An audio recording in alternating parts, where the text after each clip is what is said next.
हम ही को कातिल कहेगी दुनिया, हमारा ही कत्लेआम होगा।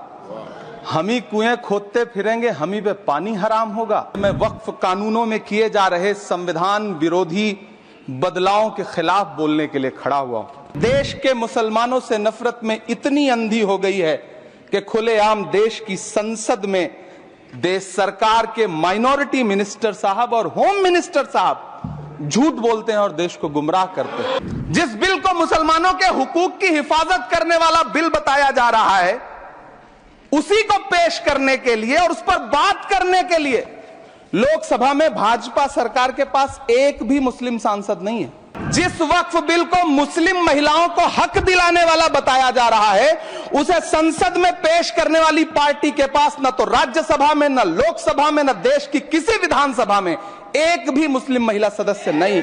मंत्री जी, मैं इस सदन में अलल ऐलान ये कहता हूं कि जब भी इस देश की जमीन को लहू की जरूरत होगी, आपसे 2 कदम आगे इमरान खड़ा मिलेगा। ये मैं आपसे यकीन दिलाते हुए कह रहा हूं। धन्यवाद मोदी जी, क्या बढ़िया सौगातें मोदी दे रहे हैं आप।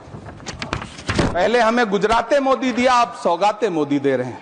मैं आज जद पे हूं तो इतना खुशगुमान न हो, मैं आज जद पे हूं तो इतना खुशगुमान न हो।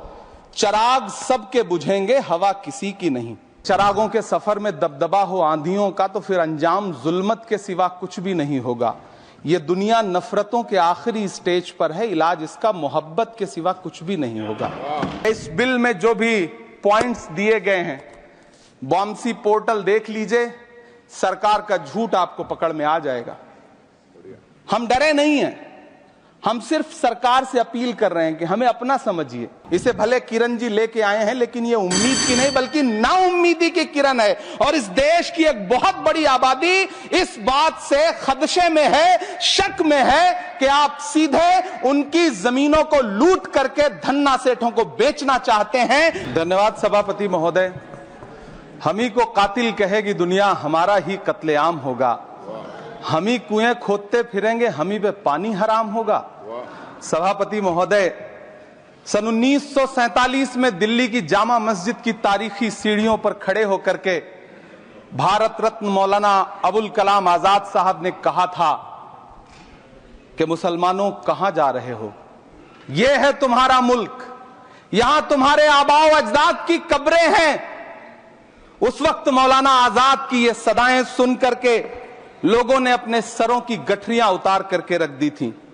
आज उसी दिल्ली में मौजूद देश की संसद में एक बिल आया है जो हमसे उसी जामा मस्जिद की सीढ़ियों के सबूत मांगेगा, जो उन्हीं सीढ़ियों के पास अपनी कब्र में सोए हुए मौलाना आजाद को फिर से कब्र से सदा देनी पड़ेगी कि ये जो कब्र है वो मेरी कब्र है, ये किसी सरकार की जागीर नहीं है।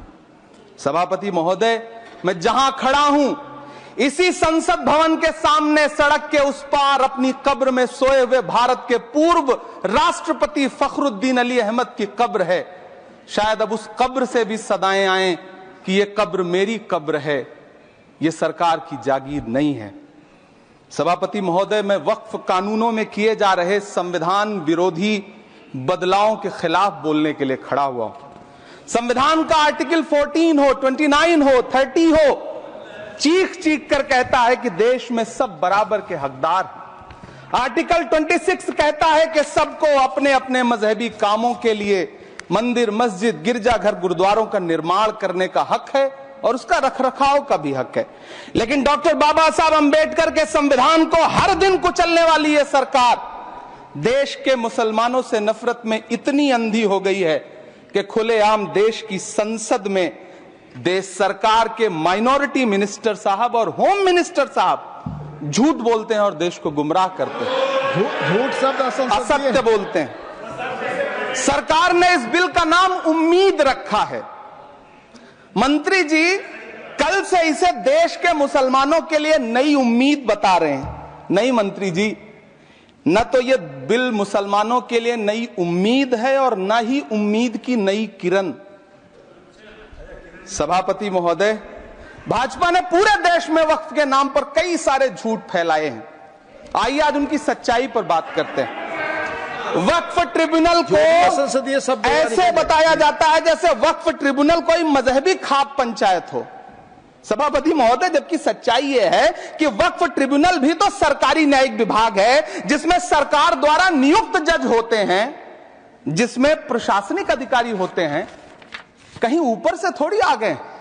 सभापति महोदय, देश के गृह मंत्री जी ने इसी सदन में कहा कि वक्फ ट्रिब्यूनल के फैसले के खिलाफ कोई कोर्ट नहीं जा सकता, जबकि सच यह है कि वक्फ एक्ट 1995 की धारा 83(9) के तहत हाई कोर्ट वक्फ ट्रिब्यूनल के फैसले की न सिर्फ समीक्षा कर सकता है बल्कि उसे बदल भी सकता है। सच तो यह है कि वक्फ बोर्ड खुद अपनी जमीनों के लिए कई सारी कोर्ट में मुकदमे लड़ रहा है।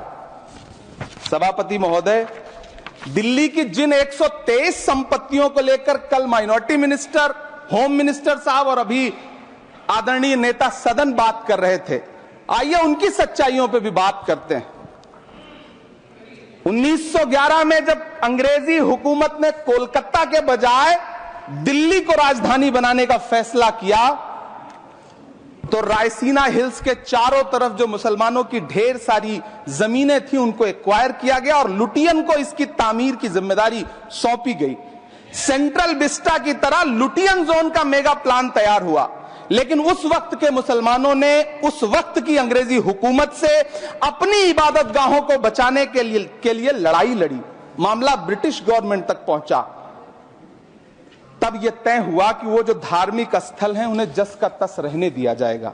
इंडिया गेट के बगल वाली मस्जिद हो, जाब्तागंज, सुनहरी बाग मस्जिद हो, पार्लियामेंट रोड वाली मस्जिद हो, ऐसी 123 संपत्तियों के मैनेजमेंट के लिए 1913 में मुसलमान वक्फ वैलिडेशन एक्ट बना और उसके बाद एक नया शहर बसाया गया जिसे लुटियंस जोन का नाम दिया गया। फिर 1943-45 के बीच एक और समझौता हुआ आजादी से पहले, उसके तहत काफी सारी वक्फ जायदादों को सुन्नी मजलिस औकाफ बनाकर उसके अंडर किया गया ताकि उसकी देखरेख की जा सके। गृह मंत्री जी 2 दिन से सदन में जो बात कह रहे हैं वो दरअसल 123 संपत्तियां उसी सुन्नी मजलिस औकाफ के तहत आती। सभापति महोदय, आजाद भारत आजाद हुआ। आजादी के बाद भारत में 1954 में वक्फ एक्ट लागू हुआ, जिसकी धारा 9 के तहत 1964 में केंद्रीय वक्फ काउंसिल का गठन हुआ। दिल्ली की वही 123 प्रॉपर्टीज को 1970 में सर्वे गजट करके गजट नोटिफाई किया गया। इसके निपटारे के लिए पूर्व प्रधानमंत्री इंदिरा जी के द्वारा 1974 में एक बर्नी कमेटी बनाई गई। बर्नी कमेटी ने 1976 में इन 123 संपत्तियों को दिल्ली वक्फ बोर्ड की संपत्ति होने की रिपोर्ट सौंपी। उस रिपोर्ट के आधार पर 1984 में कांग्रेस सरकार ने उन 123 प्रॉपर्टीज को दिल्ली वक्फ बोर्ड को सौंपने का फैसला किया, जिसके खिलाफ विश्व हिंदू परिषद कोर्ट गई। मामला 2011 तक पेंडिंग रहा। फिर 2011 में कोर्ट ने सरकार को आदेशित किया कि इसका निपटारा करो। तब 2013 में तत्कालीन यूपीए सरकार ने दिल्ली की उन्हीं 123 जायदादों को बर्नी कमेटी की सिफारिशों के मुताबिक वक्फ बोर्ड के हवाले किया। यही वो प्रॉपर्टीज हैं जिनके नाम से गृह मंत्री जी कल से कांग्रेस को कोस रहे हैं। फिर आई 2014 में भाजपा की सरकार, जो तब से इन जमीनों को हड़पने की साजिश कर रही है। जिस बिल को मुसलमानों के हुकूक की हिफाजत करने वाला बिल बताया जा रहा है, उसी को पेश करने के लिए और उस पर बात करने के लिए लोकसभा में भाजपा सरकार के पास एक भी मुस्लिम सांसद नहीं है। जिस वक्त, मैं लोकसभा कह रहा हूं, सुना करिए, जिस वक्फ बिल को मुस्लिम महिलाओं को हक दिलाने वाला बताया जा रहा है, उसे संसद में पेश करने वाली पार्टी के पास न तो राज्यसभा में, न लोकसभा में, न देश की किसी विधानसभा में एक भी मुस्लिम महिला सदस्य नहीं। कल किरण रिजिजू जी कह रहे थे कि रेलवे की जमीनें देश की जमीनें हैं, डिफेंस की जमीनें देश की जमीनें हैं। हां मंत्री जी, हैं, बिल्कुल हैं। ये जो वक्फ की जमीनें हैं, ये हमारे पुरखों ने धार्मिक कामों के लिए डोनेट किया है, तो हम भी तो इसी देश के नागरिक हैं, हम भी तो इसी देश के बेटे हैं, तो वक्फ की जमीनें भी तो इसी देश की जमीनें हैं। उनको पराया क्यों बोलते हैं आप? सभापति महोदय, अशफाकुल्लाह खान जब फैजाबाद की जेल में फांसी के फंदे पर झूल रहे थे, तो इसी देश की जमीन के लिए झूल रहे थे ना। सभापति महोदय, अंडमान की जेल में काला पानी की सजा काटकर अपनी जान देने वाले मौलाना फजले हक खैराबादी हो या शेर खान अफरीदी हो, वो भी तो इसी जमीन के लिए अपनी जान दे रहे थे ना। सभापति महोदय, पाकिस्तान के खिलाफ लड़ते हुए अपनी जान देने वाले महावीर चक्र विजेता ब्रिगेडियर उस्मान हो या पाकिस्तान के पैटर्न टैंक उड़ाने वाला परमवीर चक्र विजेता वीर अब्दुल हमीद हो, वो भी तो इसी जमीन के लिए अपनी जान दे रहा था ना। और मंत्री जी, मैं इस सदन में अलग ऐलान ये कहता हूं कि जब भी इस देश की जमीन को लहू की जरूरत होगी, आपसे 2 कदम आगे इमरान खड़ा मिलेगा, ये मैं आपसे यकीन दिलाते हुए कह रहा हूं। सभापति महोदय, मैं सरकार से कहना चाहता हूं, हमसे हमारी इबादत गाहें तो मत छीनिए ना, हमारे घरों पे बुलडोजर तो मत चलाइए ना, हमारी कब्रों में तो हमें सुकून से सोने दीजिए ना। सभापति महोदय, माइनॉरिटी मिनिस्ट्री का बजट कट करके, मुस्लिम बच्चों की स्कॉलरशिप बंद करके अब सरकार कह रही है कि हम वक्फ की आमदनी से गरीब मुसलमानों का भला करेंगे। गुजरात की बेटी बिल्किस के बलात्कारियों की रिहाई के बाद उन्हें माला पहनाने वाली लोगों के नेता ये कह रहे हैं कि यह बिल मुस्लिम महिलाओं को उनका हक दिलाएगा। धन्यवाद मोदी जी, क्या बढ़िया सौगातें मोदी दे रहे हैं आप। पहले हमें गुजराते मोदी दिया, आप सौगातें मोदी दे रहे हैं। लेकिन यह सरकार इतना याद रखे कि इसी ठसक के साथ देश की संसद में सीए का कानून भी लाया गया था और कहा गया था बड़े बड़े भाषण देकर के कि पड़ोसी देशों से हिंदू भाइयों को ला करके यहां नागरिकता दी जाएगी। लेकिन मैं आपके संज्ञान में लाता हूं सर कि पिछले इतने दिनों में इनसे नागरिकता लेने के लिए 2000 व्यक्ति भी नहीं आए, जबकि इसके उलट इन्हीं की सरकार में पिछले 10 साल में 15 लाख से ज्यादा भारतीयों ने भारत की नागरिकता छोड़ करके दूसरे देश में जाकर के बस गए। यह हुआ उस कानून का अंजाम। सभापति महोदय, इसी तरह की जिद के साथ किसानों के खिलाफ भी कानून लाए गए थे। जिस तरह आज वक्फ के फायदे गिनाए जा रहे हैं, उसी तरह से किसानों को भी कृषि कानूनों के फायदे गिनाए गए थे। लेकिन अंजाम क्या हुआ? 700 किसानों की शहादत लेने के बाद सरकार को अन्नदाता किसानों के सामने घुटने टेकने पड़े और कृषि कानून वापस लेने पड़े। जिल्ले इलाही, जमहूरियत जो है वो नफरत और ठसक से नहीं चलती है, अकड़ से नहीं चलती है, उसमें सबकी हिस्सेदारी जरूरी है। कल देश के माइनॉरिटी मिनिस्टर ने लोकसभा में खड़े होकर एक शेर सुनाया था कि मुझसे कोई बदगुमान न हो, तो मैं उन्हें एक शेर सुनाना चाहता हूं कि मैं आज जद पे हूं तो इतना खुशगुमान न हो, मैं आज जद पे हूं तो इतना खुशगुमान न हो, चराग सबके बुझेंगे हवा किसी की नहीं। नीतीश कुमार जी हो, चंद्रबाबू नायडू जी हो, चिराग पासवान जी हो, जयंत चौधरी जी हो, देवे गौड़ा जी हो, जीतन राम मांझी जी हो, सबको समझना पड़ेगा कि जब जंगल में आग लगती है तो न वो बरगद बचते हैं जो हवा को आंधी में तब्दील करते हैं, न वो बांस बचते हैं जो आपसी रगड़ से चिंगारी पैदा करते हैं। सभापति महोदय, जब देश को मनमोहन सिंह साहब जैसा काबिल प्रधानमंत्री मिलता है तो देश को आरटीआई जैसा एक्ट मिलता है, सेज जैसा एक्ट मिलता है, मनरेगा जैसा एक्ट मिलता है, लिबरलाइजेशन मिलता है, राइट टू एजुकेशन मिलता है, नेशनल फूड सिक्योरिटी एक्ट मिलता है। लेकिन जब देश को सौगातें मोदी मिलती है तो क्या मिलता है? सीए मिलता है, फॉर्म्स लॉ मिलता है, आर्टिकल 370 मिलता है, इलेक्टोरल बॉन्ड जैसा एक्ट मिलता है और वक्फ अमेंडमेंट एक्ट जैसे बिल देश को मिलते हैं। मुझे तो अपने हमवतन भाइयों से पूछना है कि आपको अपने बच्चों की तरक्की, खुशहाली और नौकरी की दरकार है या फिर मुसलमानों की दान की गई जमीनों को लूटकर धन्ना सेठों को देने की साजिश करने वाले कानून की? सभापति महोदय, यह सरकार रात के 3 बजे तक पूरे देश को जगा करके संसद में अपने ही नागरिकों को नीचा दिखाने के लिए वक्फ बिल ला रही थी, तो उधर रात के 1:30 बजे अमेरिका हम पर 26% टैरिफ लगा रहा था। सरकार की प्राथमिकताएं देश को पता सभापति महोदय, मैं बहुत भावुक हूं आज, और मुझे अच्छा लगा कि आदरणीय नेता सदन जगत प्रकाश नड्डा जी ने बहुत अच्छी बातें भी की, मन से बातें की। क्योंकि उनके नाम में प्रकाश जुड़ा है तो मैं उनमें हमेशा एक रोशनी की किरण देखता हूं। मैं उनके सामने बहुत अदब से यह बात कहना चाहता हूं कि चिरागों के सफर में दबदबा हो आंधियों का तो फिर अंजाम जुल्मत के सिवा कुछ भी नहीं होगा।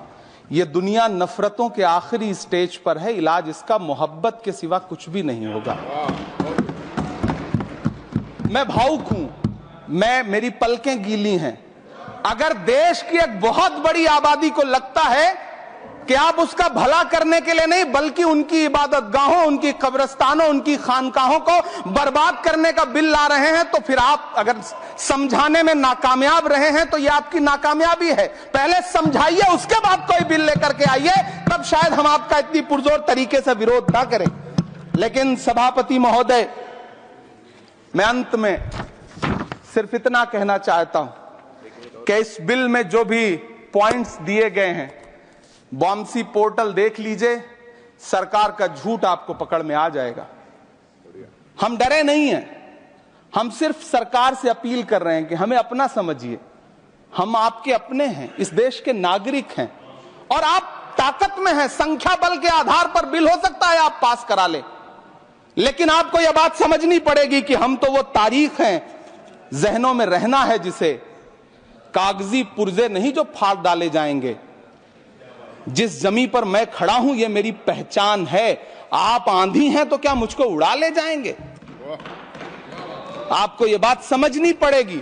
आपको अगर इतना विपक्ष की तरफ से पहले जेपीसी में इतने सारे पॉइंट्स आए और उसके बाद कल से लोकसभा में और राज्यसभा में सुझाव आप सुनने को तैयार नहीं है, लोगों की शंका को दूर करने के बारे में आप बिल्कुल सोच नहीं रहे, बस आप कह रहे हैं यह बिल उम्मीद की नई किरण है। नहीं साहब, इसे भले किरण जी लेके आए हैं, लेकिन ये उम्मीद की नहीं बल्कि नाउम्मीदी की किरण है। और इस देश की एक बहुत बड़ी आबादी इस बात से खदशे में है, शक में है कि आप सीधे उनकी जमीनों को लूट करके धन्ना सेठों को बेचना चाहते हैं। मेरी अब भी आपसे अपील है कि इस बिल को वापस लीजिए। यह बिल कहीं से आपके अपने नागरिकों के लिए अच्छा नहीं है। यह बिल सिर्फ इस देश के मुसलमानों को नीचा दिखाने का और अपने एक ऐसे मतदाता वर्ग को खुश करने का बिल है जिनको इस बिल के पास हो जाने से कुछ मिलेगा भी नहीं।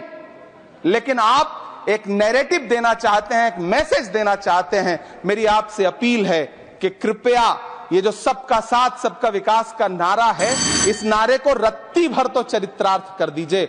बहुत बहुत धन्यवाद।